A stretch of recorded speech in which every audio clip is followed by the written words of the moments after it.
Yon, magandang araw pong muli sa inyo mga tol. Ngayon po ay January 5, 2026. Pag-usapan po natin, ito pong hindi ko alam kung kailan po ito sinabi, by the way, nitong si Lorraine Badoy. Kasi sa kanyang kumakalat po na video ngayon na ipinarating po sa atin ng ating pong isang kaibigan, tahasan niya pong inaakusahan ito pong dating senador na si Antonio Trillanes bilang nag-utos daw po para po ipa-assassinate si Vice President Sara Duterte. Nakakatawa no mga tol kasi ganito nila tinitwist yung mga pangyayari sa kasalukuyan. Alam niyo, sabi ko nga po lagi sa inyo, ang maniniwala na lamang sa mga ganitong naratibo ay ang mga tatanga-tangang Duterte supporters. Pero para mas maging malinaw po sa atin, tingnan po natin ang kasaysayan. Tingnan po natin ang mga gawi, kilos o pananalita ng mga politiko sa ating bansa. Alam naman natin na kapag ang nakaraan ang pinag-uusapan, ang may history po ng violence, hindi po si dating Senador Antonio Trillanes. Bagkos ang mga Duterte. Si Rodrigo Duterte, in particular, inamin niya na siya'y mamamatay tao. Inamin niya na siya'y nakapatay talaga.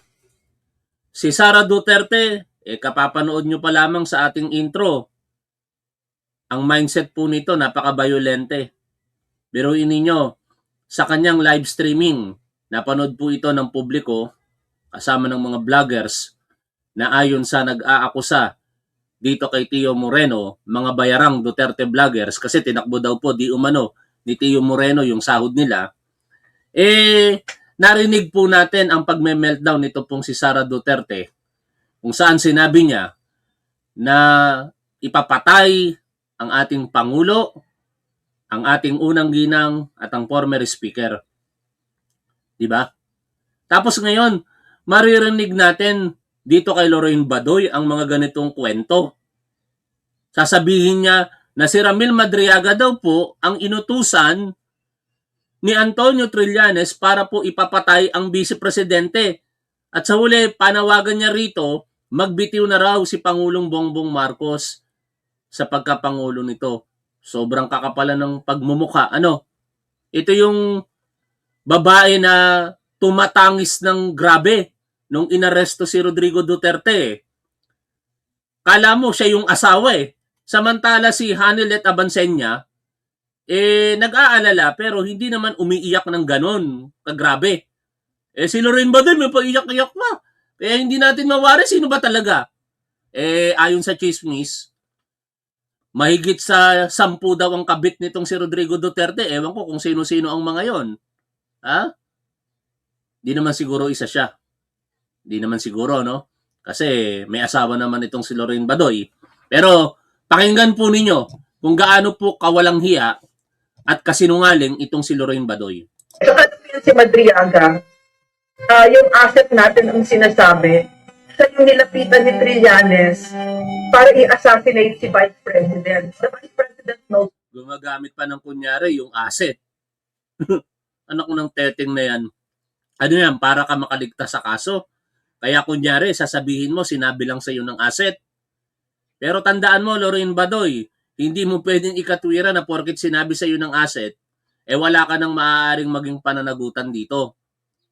Ikaw ang nagsalita sa harapan ng publiko. Hindi ka journalist. Hindi mo pwedeng itago ang sinasabi mong source sa pamamagitan ng Tito Soto Law.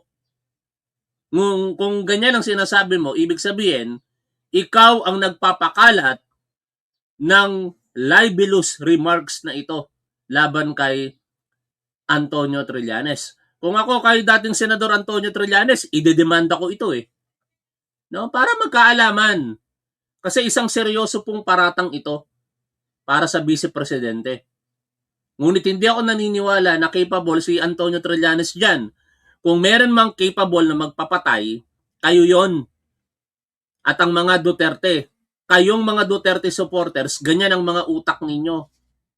Lagi kayo nagbabanta na mamatay na ang mga kumikriticize sa mga Duterte. Ang mga Duterte naman, talagang tahasang sinasabi, ipapapatay. O, di ba si Rodrigo Duterte, gusto niyang ipapatay yung nag-iimbestiga sa illegal na droga na si Colonel Asierto. Sabi niya nga sa isang talumpati niya noon, sa harapan ng mga kapulisan at kasundaluhan, bakit buhay pa itong si Colonel Asierto? Kasi gusto niyang mamatay na yon. Pero hindi siya nagtagumpay. Kaya nakapagsalita pa si Colonel Asierto sa Quadcom hearing, kung saan sa alaala po ng yumaong Congressman Romeo Acop na siyang nagbasa nitong report, sinabi doon na ang mukha ng illegal na droga at kriminalidad ay si Rodrigo Duterte. O, balik tayo dito sa akusasyon ni Lorraine Badoy kay Antonio Trillanes. Iniintay po natin ang tugon dito ni dating Senador Antonio Trillanes. Pero malamang sa malamang, ang sasabihin lang dyan, malaking kasinungalingan. Sapagkat hindi ako naniniwalang capable si Trillanes sa ganyang bagay. Wala sa pagkatao ni Trillanes ang magpapatay. Nasa pagkatao ni Trillanes ang magpakulong. Yes, the Vice President knows this. So, the takedown of the Vice President is so brazen, so shameless, the utter disregard for the Constitution. Grabe, no? Ganun niya tinatrato yung kasinungalingan na siya rin mismo nagpapakalat. So brazen daw. So shameless. Pero yung sinabi ni Sara Duterte, na kapag siya daw po ay namatay, patayin mo si Bongbong Marcos, patayin mo si Lisa Marcos, patayin mo si Martin Romualdez. Anong tawag mo doon? Lorraine Badoy? Ano yan, double standard? Yun nga, wala kayong ebidensya dito kung hindi sabi-sabi lang ng asset mo na malamang sa malamang, kasinungalingan mo lamang eh. Kung nakakamatay siguro mga tol ang pagsisinungaling, matagal nang patay ang mga tao na to. No? Kung nakakamatay ang pagsisinungaling, uulitin ko, matagal nang patay ang mga tao na ito. Kasi sobrang sinungaling. Samantala yung isa na may ebidensya, yung sinusuportahan niya, harap-harapan sinabi sa publiko, napatayin mo si Bongbong Marcos, patayin mo si Lisa Marcos, patayin mo si Martin Romualdez, pero wala lang silang say. Iba talaga ang standard ng mga tatanga-tangang Duterte supporters. This is happening under the watch of a drug addict. So we should not be surprised anymore that all of this madness is happening. And that madness has to stop. Grabe, no? Madness pa ba yun? Anong tawag nila kung yung hindi pagsasalita ng ating Pangulo, yung pagiging pasensyoso nito, level-headed, ika nga ni Ramon Tulfo, napaka mapagkumbaba, madness na para sa kanya. Anong tawag niya doon sa ginagawa ni Sara Duterte? Ulitin nga natin to mga tol. Paalala ko lang sa inyo. Sara Duterte, binantaan si Marcos, nakalagay dito. Check natin. Ayan, oh. Ito. Anong tawag? Huwag ka mag-alala, ma'am, sa security ko. Kasi may kinausap na ako na tao. Nabi ko sa kanya, kapag pinatay ako, patayin mo si BBM, si Lita Araneta, at si Martin Romualdez. No joke. No joke. Nagbilin na ako, ma'am. Pag namatay ako, sabi ko, huwag ka tumigil na hanggang hindi mo mapatay sila. Diba? Ang tatanga talaga ng mga Duterte supporters, ano? Ito, harap-harapan, nagbabanta yung sinusuportahan ninyo. Kung hindi ba naman kayo mga tanga na mga Duterte supporters, babaligtarin nyo pa yung pangyayari. Ang sasabihan nyo pa ng madness and shameful, yung isang hindi nagbabanta. Samantala yung harap-harapang nagbabanta, wala lang sa inyo. Samantala, yung isang nakakulong na sa Hague, Netherlands ngayon, na harap-harapang umaamin na nagpapapatay ng tao, wala lang sa inyo. Ibang klase talaga ang mga tangang Duterte supporters. And he has to step down. Bongbong Marcos has to step down now. Otherwise, he's going to bleed our country dry. He's doing it now. On one hand, he's Alam niyo mga tol, itong mga tao na to, aabutin ito ng kung anumang stress sa kanilang sarili hanggang June 30, 2028. Kasi kahit anong gawin nila, hindi nila mapapabagsak ang mabuti. No? Laging nananalo ang mabuti. Kaya nga si Rodrigo Duterte nakakulong na ngayon sa Hague, Netherlands eh. Oo, namamayagpag ang kasamaan. Maaaring sa napakahabang panahon. Pero sa huli, mananaig ang kabutihan. Kaya nakakulong si Rodrigo Duterte ngayon. At sa darating na February 6, 2026, muling i-impeach itong si Sara Duterte. At ayon sa mga naglalayo na ma-impeach itong si Sara Duterte, gagamitin nila ngayon ang affidavit nitong si Ramil Madriaga. Kaya marahil siguro, pilit sinisiraan ng mga Duterte supporters si Ramil Madriaga. Kasi talagang napakabigat ng mga akusasyon ni Ramil Madriaga. At sa pagkakataong ito, babalikan po natin muli ang 5 pages affidavit ni Ramil Madriaga na kanya pong ipinaabot sa kanyang abogado na si Attorney Raymond Palad. Ang petsa po nito, November 29, 2025. Basahin po natin at subukan ko pong i-translate sa Tagalog ang babasahin po natin. Sabi po dito, sa 5 pahina na affidavit ni Ramil Madriaga, siya ay si Ramil Lagunoy Madriaga, nasa tamang edad, Pilipino, at nakatira o namamalagi ngayon sa Annex 2 BJMP Camp Bagong Diwa, Taguig City, matapos makapanumpa ng naaayon sa batas ay nagsasaad ng mga sumusunod. Una, edukasyonal na pagkakakilanlan. Siya po ay nagtapos ng College of Law o siya po ay nakapagtapos ng abogasya sa San Sebastian College of Law noong 1991 hanggang 1995. Siya po ay nakatapos noong 1995 at nag-take ng examination ng bar sa nabanggit na taon ngunit hindi po nakapasa. Ikalawa, yung kanyang serbisyo sa gobyerno mula 1993 hanggang 2021, siya po ay nagtrabaho sa gobyerno. Una, sa Economic Intelligence and Investigation Bureau, taong 1993 hanggang 1995. Sa NSC and ISAP, National Security Council and Intelligence Service of the Armed Forces of the Philippines mula 2001 hanggang 2015. National Security Council, National Bureau of Investigation, Revenue and Integrity Protection Service or RIPS from 2018 hanggang 2020. National Security Council, Presidential Security Group General Headquarters mula 2018 hanggang 2021.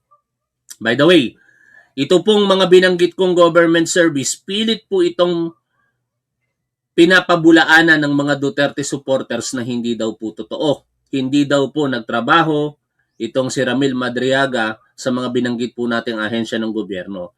Pero alam naman natin na hindi po nakakapagsinungaling ang photograph.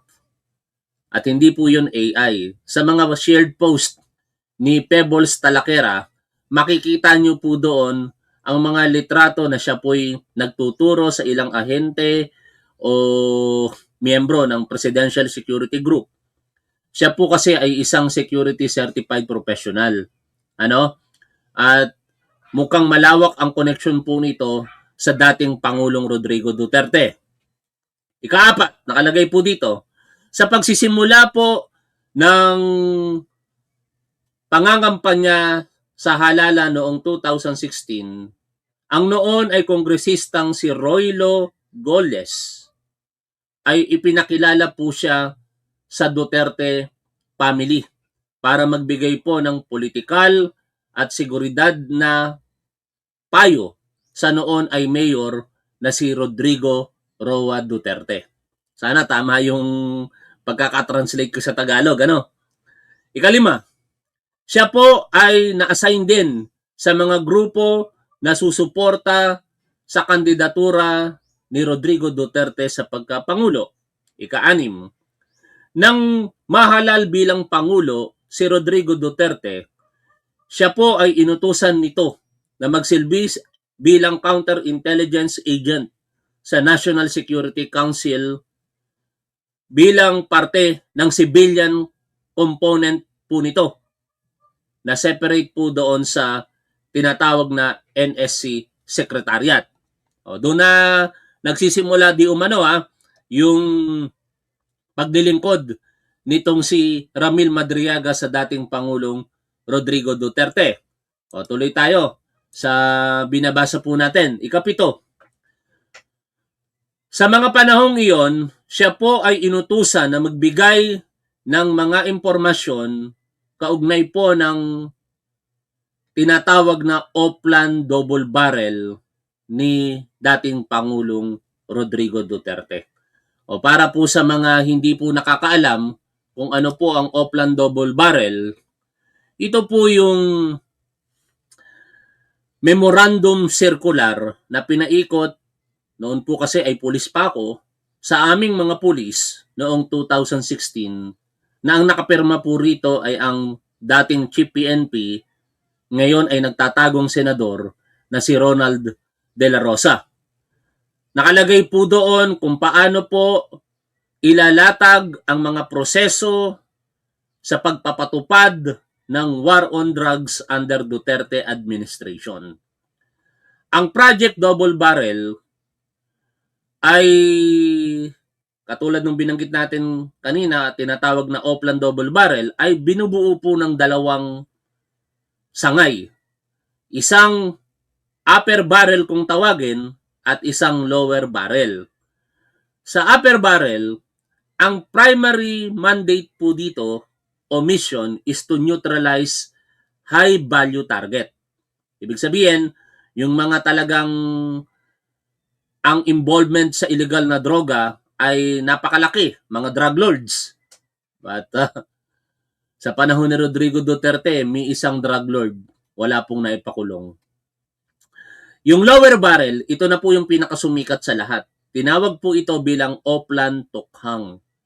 Ito po ay salitang Bisaya na kung hindi ako nagkakamali sa pagkakatranslate, ay katukin at himukin ang mga taong involved sa illegal na droga. Kaya nagkaroon po ng Oplan Tokhang na naghihimok para sumuko ang mga kababayan po nating involved sa illegal na droga. But unfortunately, because of Oplan Tokhang, thousands of Filipinos perished. And yan po ang naging resulta kung bakit si Rodrigo Duterte ngayon ay kumakaharap for crimes against humanity sa Hague, Netherlands International Criminal Court. Tuloy po natin ang pagbasa.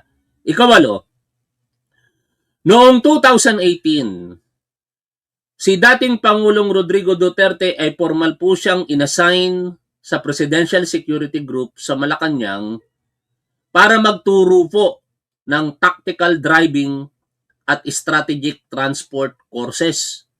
May mga picture po ritong ebidensya na isinare si Pebbles Talaquera sa kanyang Facebook page. Unfortunately, hindi ko na mahalungkat ngayon kasi masyadong malalim na yung pagkakapost nun. Pero makikita nyo po yon sa page ni Pebbles Talaquera kung saan nagtuturo siya ng driving, tactical driving and strategic transport courses sa mga miyembro po o ilang miyembro po ng Presidential Security Group. Ituloy ko po ang binabasa natin. Work with Mayor and Vice President Sara Duterte. Tandaan po ninyo mga tol ito pong isinasalin natin ngayon sa wikang Tagalog ay ayon sa mga naglalayo na muling sampahan ng impeachment complaint si Sara Duterte, gagamitin po nila ito kay Sara Duterte. Ikasyam, taong 2018 din, nang siya po ay formal na ipakilala ni dating Pangulong Rodrigo Duterte sa anak nito na si noon ay mayor ng Davao City, Sara Duterte. At ganun din po ang kanyang naging trabaho para kay Sara Duterte. ang magbigay po ng intelligence sa larangan ng politika, batas, at syempre, yung mga tinatawag na counterintelligence matters. Ikasampu, noong 2019, siya po ay inutusan ni Mayor Sara Duterte na bumuo ng grupo na susuporta sa plano po nitong tumakbo bilang Pangulo sa 2022. Ikalabing isa, noong 2020, alinsunod sa kautusan ni Mayor Sara Duterte, binuo niya ang Inday Sara Duterte is my president.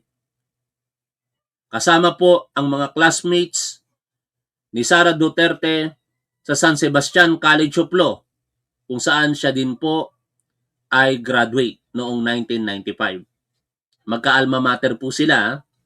Ikalabindalawa, naiparehistro po nila ang ISIP Pilipinas sa Securities and Exchange Commission or SEC bilang siya as national convener, and ang pondo daw po ng ISIP ay ibinibigay o nanggagaling kay Mayor Sara Duterte kasama ng iba pang mga grupong sumusuporta sa kanya. Ikalabing tatlo, nung manalo si Sara Duterte bilang vice-presidente, siya po ay inatasan na bumuo ng Vice President Security and Protection Group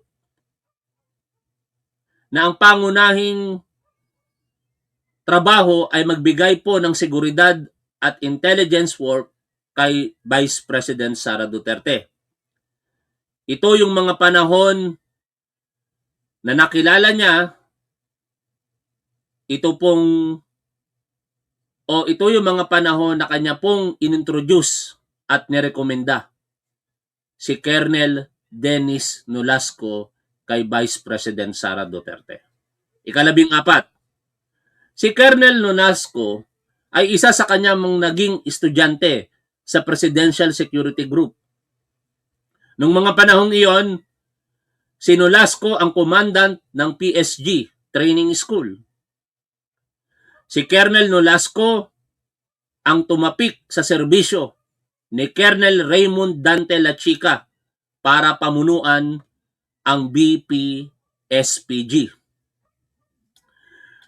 Noong July 2022 hanggang July 2023, April, nakatrabaho niya si Colonel Nolasco at Colonel La Chica. Ang kanilang trabaho ay napapalooban ng Tactical Transport Services, pagsiguro sa seguridad ni Vice President Sara Duterte at iba pang mga importanteng tao. At syempre, ang pagre-relay ng mga mahalagang at confidential na impormasyon. Kasama po dito, ito na yung seryosong akusasyon kay Sara Duterte, ang pagtransport ng malalaking halaga ng pera sa iba't ibang personalidad ayon sa utos ni Vice President Sara Duterte. Ikalabing anim, ilan sa mga trabaho at impormasyon na kanyang nalalaman ay ang mga sumusunod. Isa-isahin po natin. Oy, nasa na yon? Sandali lang mga tol ha. Nawawala yung paragraph 17. Hindi ko makita. Kasi nasa paragraph 16 pa lang tayo eh. Unfortunately, hindi ko makita yung paragraph 17. Oy, salamat Luchi Melchor sa inyo pong super sticker. Malaki po tulong yan kay Top 1. Kasi muli akong sasabihang bayaran ng mga Duterte supporters. Binabayaran naman kasi talaga ako ng manonood natin. Tingnan nyo si Luchi, Si Luchi Melchor, nagbayad sa akin ngayon ng super sticker. Salamat po sa inyo, Maraming salamat po dyan sa inyong super sticker. Pero, sandali lamang. At, kinulang yung, dapat 5 pages to Nasaan na yung paragraph 17? Oh. Eto na. Eto na. Milo muna tayo mga tol.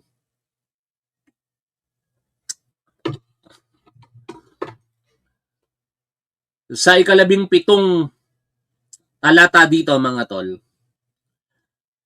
noong 2022 December, si Colonel Nolasco ay nag-send daw po ng text message at inuutusan siya na makipagkita sa kanya.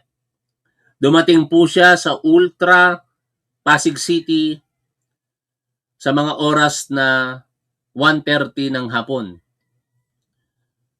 At doon nga po, kasama si Colonel Nolasco, ay inintay nila na makarating si Colonel La Chica at 2 DepEd vehicles ang dumating pasado alas 3 po ng hapon na may dalang 4 na duffel bags ng mga pera. Ika-18, si Colonel La Chica ang nag-abot sa kanya ng bahagi ng pera na sa tansya niya ay nagkakahalaga ng 33 million pesos hanggang 35 million pesos kada duffel bag na dapat i-deliver sa iba't ibang tao. Una, isang double bag na pera sa isang mayor sa Laguna. Siya po ay personal na dineliver ito sa isang lalaki sa Cabuyao, Laguna, malapit po sa Industrial Park area. Ikaliwa, ang isang duffel bag naman ay dineliver niya sa isang comedy bar na pag-aari at lagi daw pong pinupuntahan ng mga San Sebastian College of Law alumni na matatagpuan po sa Timog area. Nang siya po ay dumating sa nabanggit na lugar, nakita niya ang tagapagsalita po ng Office of the Vice President na si Reynold Munsayak, classmate ni Vice President Sara Duterte. Sinenyasan daw po siya nito na umakyat sa hagdan at iiwan na lamang ang pera sa opisina. At sinunod niya naman ito at doon ay umalis. Hindi po nakipag-usap si Reynold Munsayak sa kanya ayon po kay Ramil Madriaga. Ikatlo, under paragraph 18, ang isa pang duffel bag ng pera ay kanya pong iniwan sa isang kotse na kanya pong dinala sa isang parking area sa Office of the Ombudsman. Nang makarating po siya, ang gwardiya ay sinenyasan siya na ipark ang sasakyan doon po sa partikular na reserve spot. At doon niya nga po nilagay ang kotse at yung susi nito sa ibabaw po ng harapang manubela ng sasakyan.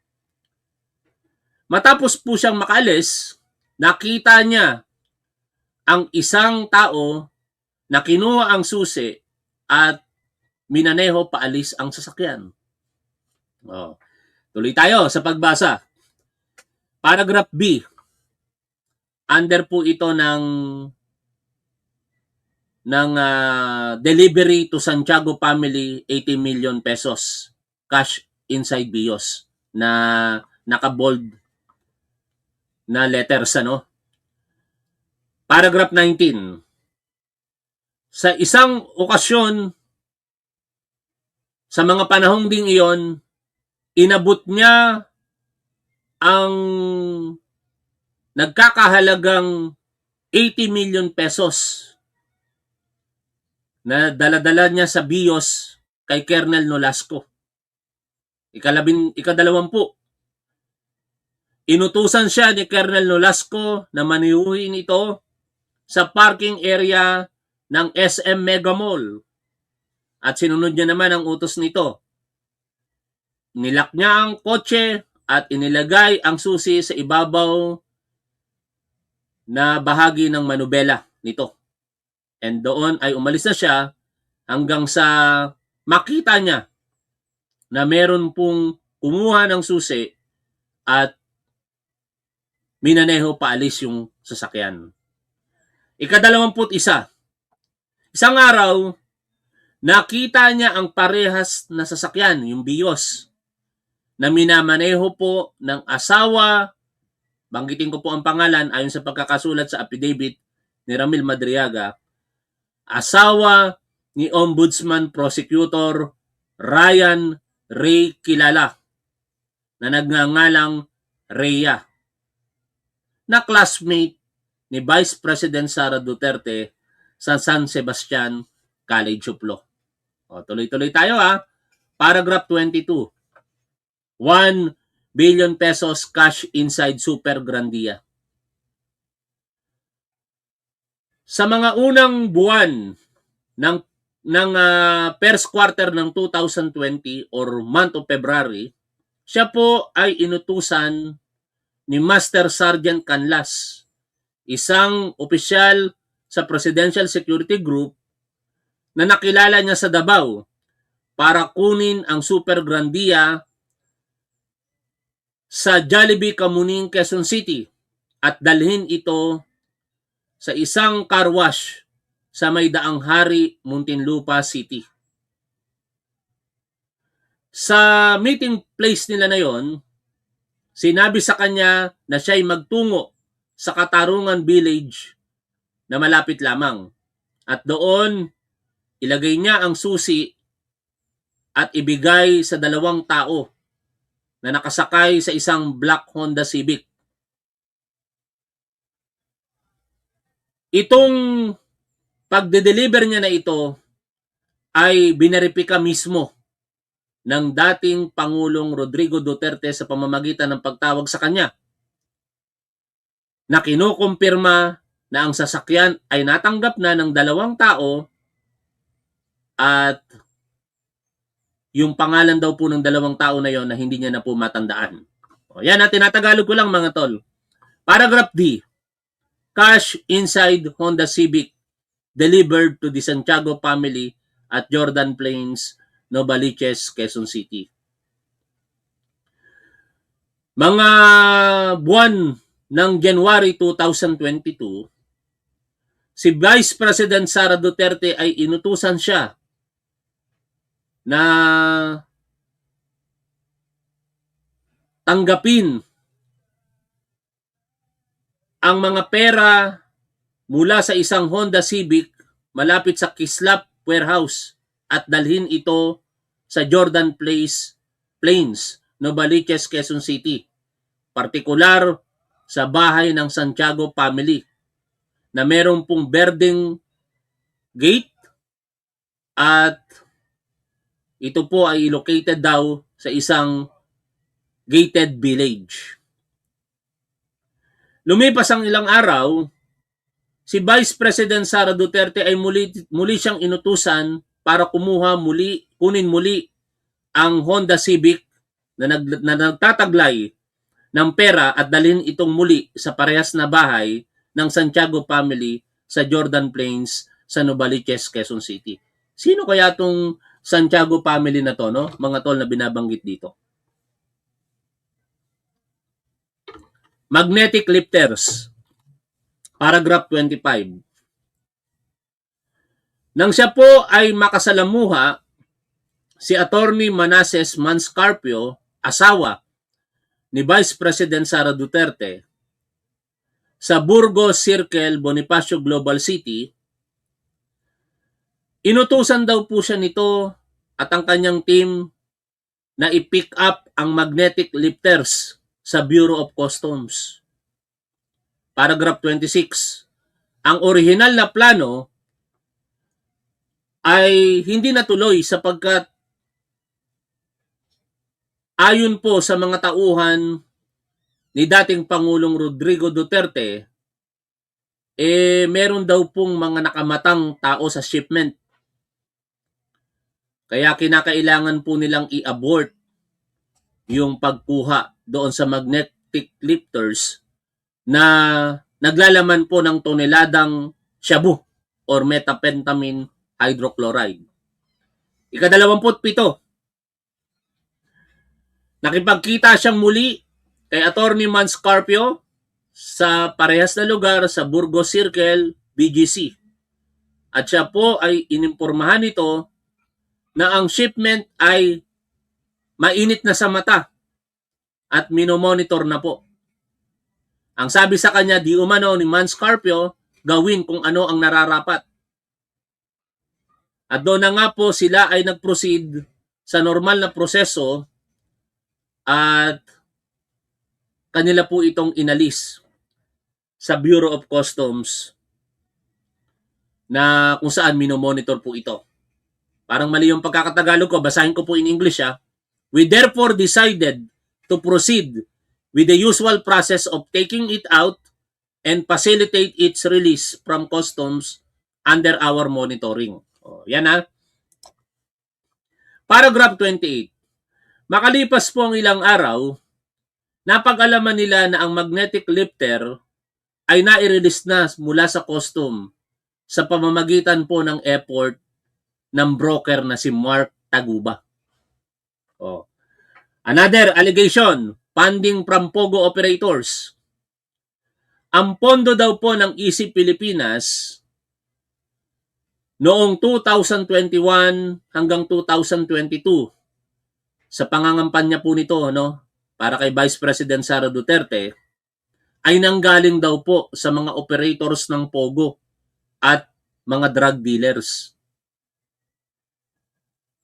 Na-identify niya raw po ang ilang mga personalidad sa mga pag-pick up sa mga nabanggit na pera sa isang gate sa Pampanga, Bertis North Mall and Seda Hotel in Quezon City and the Grand Hyatt in BGC.